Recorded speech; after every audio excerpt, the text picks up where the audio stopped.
Hi dear friends, cute kitchen വേൾഡിലേക്ക് എല്ലാവർക്കും സ്വാഗതം.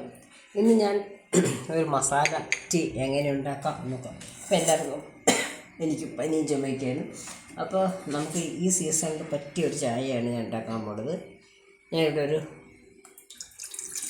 കപ്പിന് 2 കപ്പാണ് വെള്ളം ഒഴിക്കാൻ. ഇപ്പോൾ 1 കപ്പ് ഒഴിച്ചു. 2 കപ്പ് വെള്ളം ഒഴിച്ചു.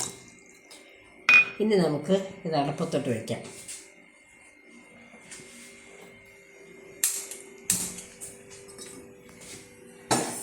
അടപ്പത്തോട്ട് വയ്ക്കുമ്പോൾ തന്നെ ഞാൻ ഇതിലേക്ക് ഒരു ഗ്രാമ്പു ഇട്ട് വെള്ളത്തിലോട്ട്, ഒരു ചെറിയ കഷ്ണം ഇഞ്ചി 2ആക്കി മുറിച്ച് അതും ഇട്ടു. ഇത് ഏലക്കായാണ്. 2 ഏലക്കയാണ്. ഞാനത് പൊടിച്ചിട്ടതാണ്. പൊടിച്ചിട്ടു. അതിനോടൊപ്പം തന്നെ ഒരു ചെറിയ കഷ്ണം പട്ടയും കൂടി ഇട്ടിട്ടുണ്ട്. എന്നിട്ട് നമുക്ക് ഇതിലേക്ക് പാലും കൂടെ ഞാൻ ഒഴിച്ചു കൊടുക്കുകയാണ്. ഇതൊരു ഏകദേശം ഒരു 3/4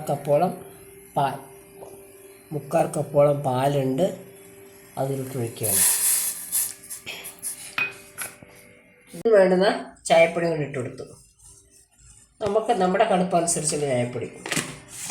ഈ മസാല ചായപ്പൊടി ഉണ്ടാക്കുന്നൊരു രീതി ഞാൻ അടുത്ത ഒരു ഇതിലിട്ട് കാണിച്ചു തരാം. ഇപ്പോൾ ഇത്ര സാധനം ചേർത്തുള്ളൂ. നമ്മൾ മസാല പൊടിയായിട്ട് നമുക്ക് വയ്ക്കാനായിട്ട് നമുക്ക് യാത്രയിൽ കൊണ്ടുപോകാനൊരു പറ്റിയ ഒരെണ്ണം ഞാൻ ഉണ്ടാക്കി കാണിക്കുന്നതായിരിക്കും. ഇതിപ്പോൾ തൽക്കാല ശാന്തിക്ക് എനിക്ക് പനിയൊക്കെ ഉള്ളതുകൊണ്ട് ഞാൻ അങ്ങനെ ഉണ്ടാക്കി കുടിക്കാൻ പോവുകയാണ്.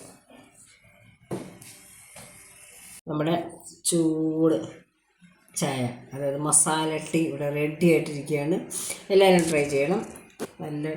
ഭയങ്കര ടേസ്റ്റൊന്നും പറയാനും നോക്കില്ല. കാരണം ഇത് മസാലയുടെ അല്ലേ, അപ്പോൾ അതിന് വലിയ ടേസ്റ്റ് പറയാൻ പറ്റില്ല. പക്ഷെ ഗുണമുണ്ട്. കണ്ടില്ലേ, ആവി വരുന്നുണ്ട്. കാണാമോ എന്നറിയില്ല നിങ്ങൾക്ക്. കണ്ടോ, ആവി വരുന്ന ചായ. ആവിയോടുകൂടി കുടിച്ചാൽ നല്ലതാണ്. ചെറിയ ചൂടോടുകൂടി ഇങ്ങനെ സിപ്പ് ചെയ്ത് കുടിക്കണം. അപ്പോൾ ഒരു സുഖം കിട്ടും.